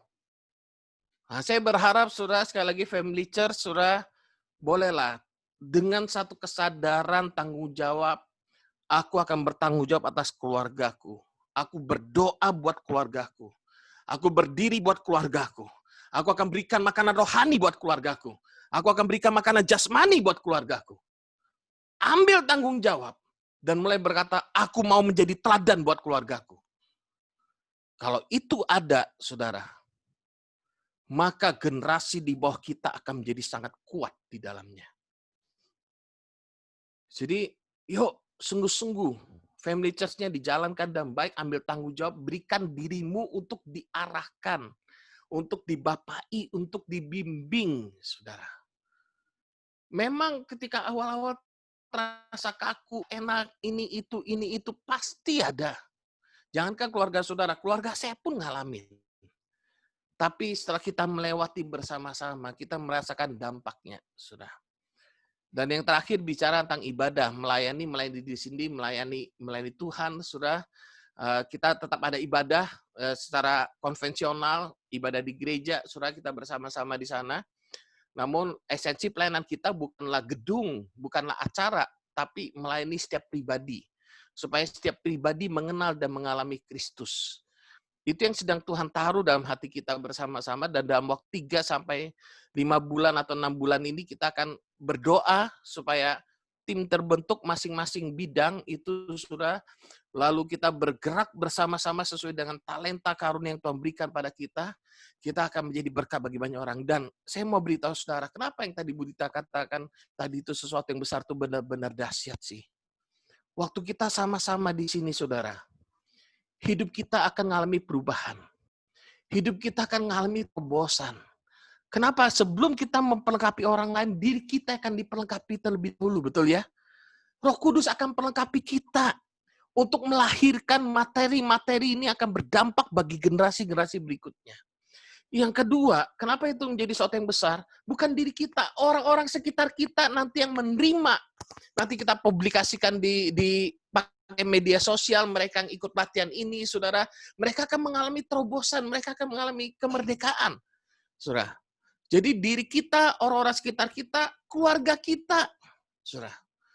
Keluarga kita, waktu kita hidupi kebenaran ini, makanya saudara jalankan family church, saudara ajarkan materi-materi kita, Mungkin bagi saudara, Yesus ya gitu-gitu aja. Mungkin bagi saudara, bagi sebagian orang lebih penting harta dunia, kerjaan, mengajari nilai-nilai berbuat baik saja. Saya mau beritahu saudara, seharusnya kita ini lebih konsentrasi pada manusia rohani daripada manusia jasmani. Karena kita ini adalah manusia roh. Dan apa yang kita lakukan seharusnya dampaknya kekal. Itu yang harus kita pikirkan daripada sekedar hidup secara jasmani. Bukan berarti saya berkata kepada seorang gak usah bekerja, bukan. Makanya kita ada Skill Miracle Center, semuanya harus seimbang. Tapi manusia rohani itu menjadi fokus kita. Dan saudara bisa bayangkan kalau saudara jalankan Family Church, lalu saudara ajarkan materi-materi itu kepada anak-anak kita, cucu kita. Warisan yang paling berharga yang bisa kita berikan kepada anak-anak dan cucu kita adalah kebenaran firman. Itu warisan paling berharga. Kalau ada firman pada anak cucu kita, mereka akan kuat dalam menghadapi setiap persoalan. Kadang kita ini terlalu teorinya indah, sukses. Kita nggak ngajarin proses. Itu dia yang jadi problem. Untuk menjadi sukses itu gampang, tapi untuk melalui proses, untuk mencapai kesuksesan, berpegang pada kebenaran firman, percaya pada janji-janji Tuhan, ketika masalah datang, ketika tekanan datang, ketika sakit hati datang, saudara. Bagaimana kita bereaksi? Kita harus belajar bersama, makanya saya seringkali berkata, lihat Alkitab secara utuh. Jangan sepenggal-sepenggal. Kasih karunia Tuhan itu dahsyat ketika kita lihat secara utuh, saudara. Nah, makanya yuk kita bersama-sama, saudara. Dan dampak ini, kenapa itu begitu besar? Karena dampaknya itu sampai anak cucu kita. Yang kita persiapkan ini bukan cuma sekedar ibadah. Yang kita persiapkan ini bukan cuma sekedar untuk generasi kita. Misalkan saya jadi gembala, saudara, gereja kita besar. Saya cuma konsentrasi pokoknya ibadah, hidup saudara baik, semua diberkati Tuhan. Udah, pokoknya gereja kita makin besar, ibadah, hidup saudara baik, semua diberkati Tuhan. Saya mati, selesai.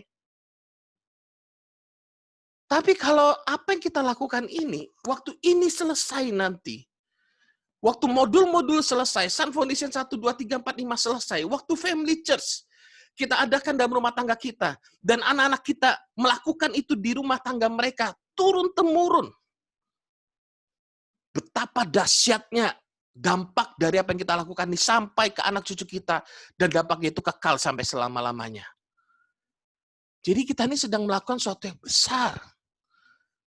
Makanya kenapa saya rindu banget saudara terlibat bersama-sama. Apapun kontribusi saudara, saudara yang punya kemampuan di Skill Miracle Center, masak, bikin ini, bikin itu, coba ini, coba itu, ternak ini, ternak itu, bisnis ini, bisnis itu, nggak apa-apa.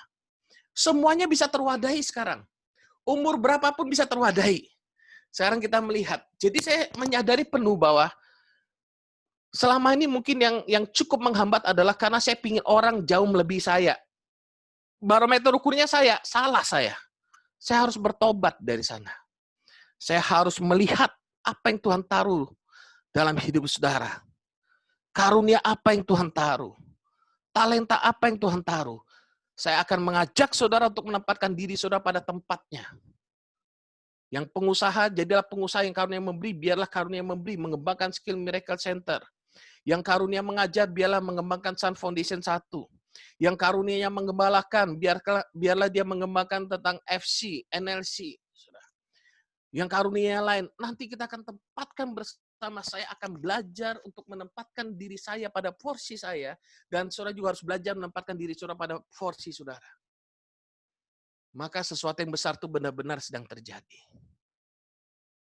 Saudara bisa nangkap apa yang Tuhan sedang taruh dalam hati kita. Jadi gereja kita ini bukan, sekali lagi, gereja New Life ini dibangun bukan karena sebuah kebetulan, ya udahlah saya kan pendeta, misalkan, ya udah buka cabang, bukan begitu. Gereja ini dibangun karena Roh Kudus mau adanya pemulihan. Dan saya semakin melihat bahwa pemulihan hati bapak-bapak berbalik kepada anak-anak, hati anak-anak berbalik kepada bapak-bapak, itu hanya bisa terjadi jika ada FC di rumah. Kalau ada ibadah, ada bapak rohani di rumah. Kalau model ibadah gereja-gereja yang ada saat ini cuma sekedar ibadah di gedung saja, tidak akan terjadi pemulihan seperti itu. Tapi kalau ada bapak-bapak rohani di rumah tangga, yang memenuhi kebutuhan rohani, kebutuhan jasmani, menjadi teladan, memiliki kekayaan rohani buat anak-anaknya, maka hati anak-anak akan berbalik pada bapak-bapak. Dan saya rindu banget bahwa saudara mengerti kebenaran ini bukan hanya menjadi sebuah keluarga yang eksklusif, saudara. Ini salah tangkap lagi kalau saudara di sana. Saudara harus belajar membuka, memberi diri saudara buat menjadi berkat bagi kota, saudara. Makanya ada family church, ada yang namanya city church. Kalau saudara lihat kitab Wahyu kepada jemaat di Efesus, kepada jemaat di Filipi, itu bicara tentang kota, saudara. Gereja itu adalah eklesia, eks sama kaleo, dipanggil keluar, orang-orang yang dipanggil keluar untuk menentukan nasib kota. Jadi bagaimana menentukan nasib kota? Dimulai dari pribadi tadi, melayani diri sendiri, mulai dari melayani keluarga dengan warisan rohani yang luar biasa di sana, baru kita akan berdiri bagi kota ini. Saya bisa nangkap maksudnya? Makanya saya akan berusaha pelan-pelan menyampaikan apa yang Tuhan taruh dalam hati ini buat keluarga New Life. Dan saya percaya ini bukan tentang kita, bukan tentang saya, bukan tentang New Life. Tapi ini bicara isi hati Tuhan yang ingin memulihkan setiap keluarga. Kita nggak bisa lagi munafik. Suami istri hubungan kurang baik. Dengan anak kurang baik. Suami-suami yang tidak menjadi teladan, otomatis mereka nggak mau menjalankan FC. Kenapa? Karena terhakimi dengan sendirinya. Nah, hari ini, makanya saya berpesan kepada para suami, untuk kita mengalami firman, kita perlu merendahkan hati. Untuk setiap kita harus merendahkan hati. Firman itu bukan teori. Banyak orang cuma bisa berteori. Tapi salah nggak berani ngaku salah. Nggak berani bertanggung jawab. Tapi marilah kita bukan berteori, tapi kita benar-benar hidup di dalamnya. Mungkin kita belum tahu banyak firman. Tadi pagi saya renungkan, rasanya sangat kekurangan waktu dan rasanya bodoh kali saya ini.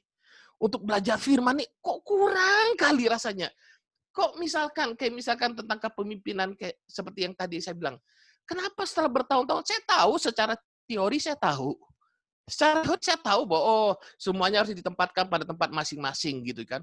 Tapi kenapa kok baru dapatnya sekarang benar-benar jadi rema? Saya sadar akhirnya teori saya tahu tapi saya belum melakukan. Karena paradigma saya masih salah. Saya hanya masih melihat pokoknya orang tuh harus lebih hebat daripada saya. Nah, ini salah. Seharusnya kita melihat orang ini di mata Kristus dan membawa dia pada panggilan Kristus bersama-sama sebagai tubuh Kristus.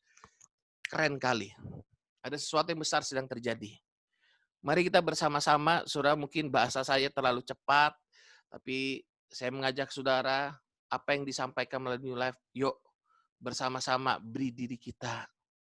FC, saudara mulai daftar, kan tidak ada kesusahan di sana. Saudara mulai beri diri melayani, saudara mulai berkomitmen dalam ibadah, mulai dari hal yang sederhana. Banyak orang memulai pelayanan kelihatannya baik, tapi yang menjadi masalah adalah banyak orang yang tidak setia dan tidak tekun sampai akhir. Percayalah, orang yang bertumbuh dalam Tuhan adalah orang yang setia dan bertekun dalam Tuhan. Banyak orang cuman peribahasanya panas-panas tai ayam. Wah, ketika awal-awal keinginannya mau gitu kan, wah panas. Teori muncul cuma. Tapi begitu masalah datang, tantangan datang, mulai loyo. Saya mengajak setiap kita bukan panas-panas tai ayam. Tapi kita ini adalah orang-orang yang terbakar akan cinta Tuhan, mengerti panggilan Tuhan. Kadang kita perlu bertekun dalam keadaan tidak enak. Dalam keadaan sulit kita perlu bertekun. Dalam keadaan kita tidak dihargai. Dalam keadaan kita tertekan. Kita harus bersama-sama bertekun. Makanya kita kumpul bersama saling mengingatkan satu sama lain.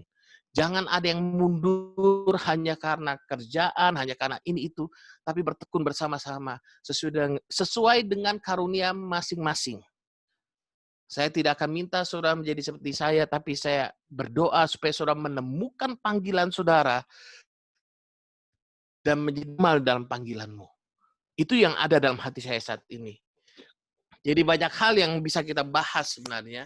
Nanti lebih detail lagi waktu kita ketemu, dan Mungkin hari Rabu ini kita kalau bisa ketemu dulu di darat, saya akan gambarkan, kita bagi kelompok nanti untuk rapat-rapat per bidang itu, bisa online, bisa sekali-sekali ketemu, dan sebagainya. Nanti kita akan atur bersama-sama. Jadi, apa yang kita lakukan, ini bukanlah sesuatu yang kecil. Ini sesuatu yang besar. Ingat, dampaknya apa? Bagi kita, bagi keluarga kita, yang lebih dahsyat itu yang saya rindukan, bagi anak cucu kita nanti. Warisan yang kita berikan adalah FC kita berikan pada anak-anak kita. Warisan yang kita berikan adalah Sun Foundation kita berikan pada anak-anak kita. Warisan yang kita berikan adalah Christ Center Counseling, sembuh dari problem emosional, sembuh dari kehancuran di sana. Itu yang warisan yang kita berikan pada anak-anak kita. Warisan yang kita berikan pada anak-anak kita semua ini, itu sangat berharga dan memberikan dampak yang besar dan dampak kekal dalam hidup mereka. Makanya kita berdoa bersama-sama. Saya percaya Roh Kudus tolong kita, Roh Kudus tolong kita. Makanya saya juga pinginnya berlari-lari, bukan satu kebetulan loh. Visi kita tahun ini berlari-lari pada panggilan surgawi, itu benar-benar, saudara. Mari kita bersama-sama, Tuhan terus bukakan step by step. Step by step. Tuhan tolong kita ini bodoh. Kita ini nggak ngerti apa-apa, saudara. Makanya kadang juga saya masih tabrak sana, tabrak sini. Tapi saya percaya Roh Kudus tolong kita untuk bukakan kebenaran demi kebenaran untuk kita bersama-sama pada panggilan surgawi. Amin. Siap semuanya bersama-sama? Siap beri yang terbaik buat Tuhan? Ya, kita sama-sama berikan yang terbaik. Kita ambil waktu sebentar, kita berdoa dulu. Saudara. Father, we want to give our best to Terima kasih. you, only our best. So we sing the song to you. Ku beri yang terbaik bagimu, ku relakan segalanya. Yang terbaik bagimu, segenap hatiku dan segenap jiwaku.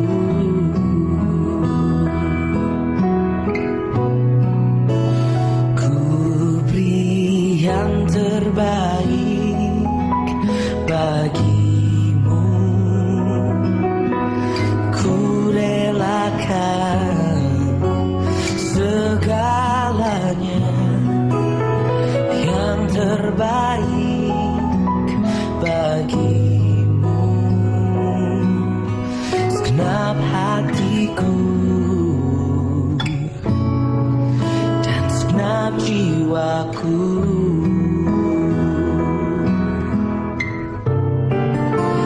Ku beri yang terbaik bagimu,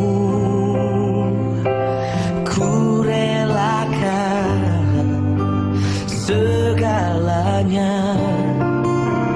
Yang terbaik bagimu, segenap hatiku dan segenap jiwaku. Kami bersyukur buat sore hari yang luar biasa ini, Roh Kudus. Kami sungguh merasakan pekerjaan Roh Kudus-Mu dalam hati kami, dalam hidup kami. Dan aku berdoa, Tuhan, Roh Kudus, Engkau tahu kebodohan, ketidakmengertian kami. Kalau Engkau tidak membukakan kebenaran firman-Mu, kalau Engkau tidak membukakan panggilan-Mu atas setiap kami, maka kami tidak akan pernah bisa mengerti. Dan saat ini, Roh Kudus, aku berdoa buat setiap kami yang ada sore hari ini yang mengikuti ibadah online. Kau bekerja, Engkau membukakan, menyadarkan kami, bukakan hati pikiran kami, untuk kami boleh hidup dalam pimpinan Roh-Mu, mengikuti apa yang Kau mau dalam hidup kami. Demikian pula buat setiap keluarga New Life, Tuhan. Kami sungguh bersyukur buat anugerah-Mu yang begitu luar biasa, yang begitu besar atas setiap kami. Dan kami percaya kasih karunia yang dianugerahkan kepada kami tidak sia-sia. Kami hidup dalam panggilan Tuhan. Bahkan kami mati dalam panggilan Tuhan. Karena hidup dan mati kami hanya bagi kemuliaan nama-Mu. Bapa, terima kasih buat kebenaran firman-Mu. Makasih buat anak-Mu Budita yang sudah menyampaikan kebenaran firman-Mu. Makasih buat pekerjaan Roh Kudus-Mu dalam kehidupan Budita, Tuhan, yang terus membukakan kebenaran demi kebenaran, Tuhan. Yang terus membakar hatinya, membangkitkan hidupnya, Tuhan. Membawa ia berlari pada panggilan surgawi. Dan saat ini kami bersatu, kami lepaskan kuasa yang daripada surga turun atas Budita. Hikmat, kekuatan, pengurapan turun atas Budita, Tuhan. Dalam menyelesaikan visi yang Tuhan berikan dalam kehidupannya. Turun atas keluarganya, Tuhan. Pak Bagus bersama dengan Budita dan anak-anaknya. Semuanya hidup dalam panggilan Tuhan bagi kemuliaan nama Tuhan. Kami memberkatinya dengan berkat-berkat rohani dan berkat jasmani. Terima kasih Bapa. Terima kasih Tuhan. Kami bersyukur atas semuanya Tuhan. Terima kasih Roh Kudus. Engkau dahsyat dalam hidup kami. Dan biarlah waktu-waktu ke depan hikmat-Mu terus bekerja dalam setiap kami. Kau tahu bahwa apa yang Kau percayakan kepada kami secara manusia, kami nggak sanggup Tuhan. Tapi kami mau memberi hidup kami dalam tangan-Mu. Kami percaya kuasa supranatural-Mu. Kuasa Roh Kudus yang membawa kami.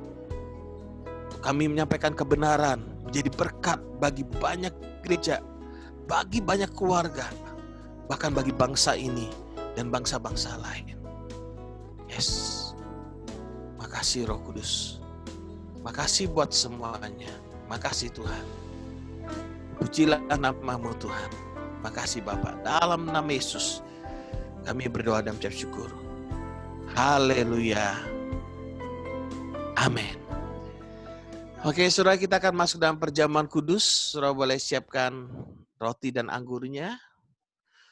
Dan saudara yang bisa hidupkan video, saya mohon dengan hormat untuk bisa menghidupkan video untuk kita bersama-sama menghormati tubuh dan darah Kristus gitu ya.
Kuasa-Mu sanggup menyembuhkan.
Mari kita angkat roti pada tangan kanan kita bersama-sama.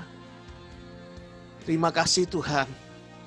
Engkau telah memberikan seluruh hidupmu. Engkau telah memberikan segala-galanya. Makasih kami telah menerima segala-galanya Tuhan. Baik itu berkat rohani, berkat jasmani, terlebih lagi keselamatan yang daripada Tuhan. Terima kasih buat semuanya. Makasih Tuhan Yesus. Saudara-saudaraku yang dikasihi oleh Tuhan Yesus Kristus. Ia sendiri telah memikul dosa kita di dalam tubuhnya di atas kayu salib. Supaya kita yang telah mati bagi dosa, hidup untuk kebenaran. Dan oleh bilur-bilurnya, kita semua telah sembuh. Saudara-saudaraku yang dikasihi oleh Tuhan Yesus, bukankah roti yang berada pada tangan kanan kita ini adalah persekutuan kita dengan tubuh Yesus Kristus? Mari kita makan dengan iman dalam nama Yesus.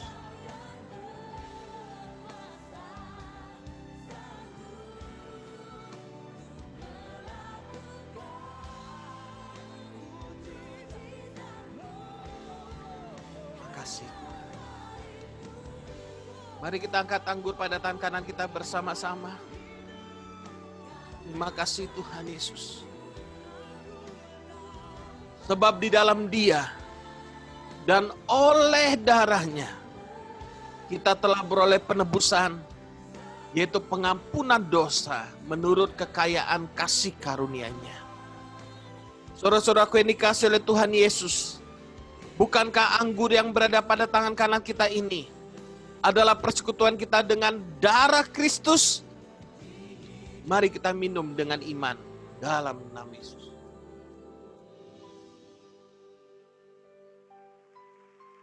Mari naikkan syukur kepada Dia. Naikkan syukur kepadanya. Terima kasih Tuhan Yesus.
Terima kasih Tuhan Yesus.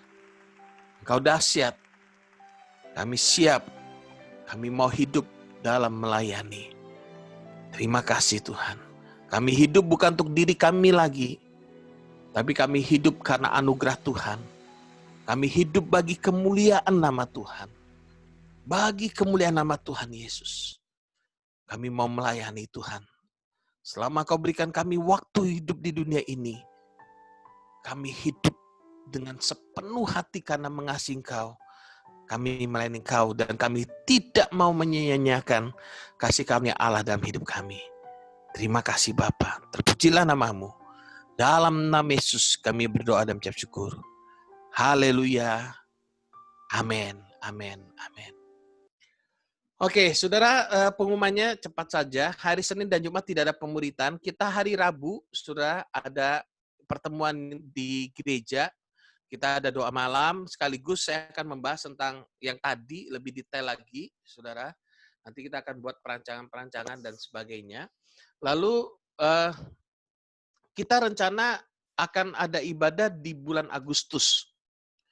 Saya minta tolong bagi saudara, Bapak Ibu Saudara yang dikasih oleh Tuhan, ketika di grup New Life itu buat list, misalkan contoh hari Rabu nanti, misalkan saudara bisa hadir ibadah, segera langsung masukkan dalam ibadah, masukkan nama saudara di sana. Jangan tunggu mepet-mepet. Itu nanti buat kami pusing, saudara.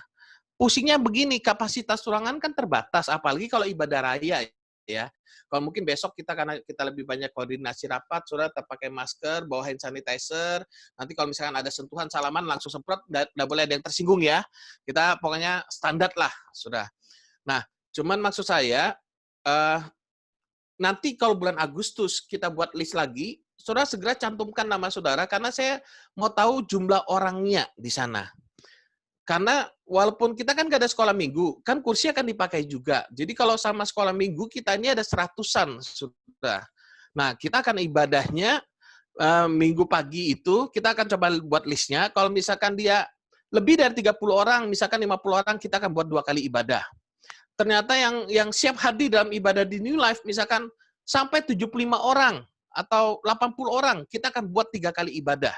Nah, makanya saya perlu saudara, peran aktif saudara untuk bersama-sama di sana, gitu ya.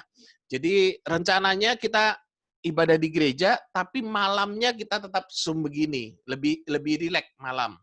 Jadi kalau saudara bisa, saudara nanti kalau misalkan ada list, saudara yang ikut hari Rabu, segera buat list, supaya kita ini tidak mepet-mepet menjelang hari H, baru kita bingung, gitu ya. Jadi kalau saudara sudah buat list, misalkan kita tahu, Agustus nanti yang hadir ibadah pagi, misalkan, oh ada 90 orang misalkan, kita bagi 3 kali jam ibadah, tolong saudara ngikutin jamnya yang sudah dimasukkan nama saudara nantinya, gitu ya, biar lebih enak. Kalau misalkan yang hadir cuma 25 orang, ya udah kita 1 kali ibadah saja, gitu. Malam kita pakai Zoom. Saya berharap kita mengerti bahwa walaupun di rumah kita ada FC, kita ada online Zoom, tapi perlu kita bersekutu bersama juga, saling menguatkan satu sama lain, gitu ya.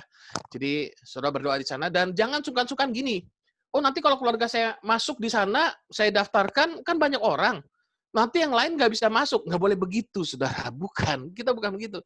Saudara bisa, saudara bersama dengan keluarga saudara datang, kami senang. Segera aja langsung daftar, nanti kita akan coba ngatur, gitu ya. Kalau cuma kelebihan 1-2 orang kan nggak ada masalah, gitu ya. Tapi kalau misalkan saudara nanti tungguan, janganlah. Kita bersama-sama aktif, bersama-sama memberikan respon yang baik, yang cepat gitu ya. Supaya dari kami gereja juga bisa mengaturnya dengan baik. Jadi minta tolong itu saja, saudara, karena kita ini kan new normal. Jadi budaya baru ini kita harus ciptakan dulu gitu ya. Kalau perlu nanti kita ibadahnya, misalkan saudara yang ibadah jam 8 sampai setengah 10, ya udah tetap terus tiap minggu begitu kalau memungkinkan gitu ya. Tapi kalau enggak apa-apa, kita akan atur semua dan kita akan terus memberitakan Injil. Saya percaya penuaian terus terjadi. Dalam kondisi apapun, penuaian terus terjadi, apalagi Tuhan sedang persiapkan sesuatu yang besar melalui New Life ini. Oke, jadi itu saja pengumuman. Saudara yang memberikan persembahan, persepuluhan, misi, kemudian atau buat yayasan, saudara nanti kalau misalkan mau memberikan persembahan, persepuluhan, misi atau buat yayasan, saudara kasih keterangan saja ini buat apa, atau minimal kalau misalkan saudara itu habis transfer WA aja, bugem ini aku titip ya buat persembahan, oh ini aku buat misi, oh ini aku buat persepuluhan, oh ini aku buat yayasan, atau apa saja, bebas ya. Saudara mau memberikan buat seseorang juga boleh. Karena saudara nggak pingin diketahui, misalkan gitu kan, oh aku pingin memberkati Kofunik misalkan, nggak apa-apa, boleh ya. Jadi yang penting saudara tahu kita melayani dengan kasih, amin. Oke, jadi itu saja. Mari kita akhiri ibadah kita deklarasikan iman kita bersama. Aku percaya kasih karunia Tuhan Yesus berlimpah-limpah dalam hidupku. Aku percaya Ia memakai aku menjadi berkat bagi banyak orang. Aku percaya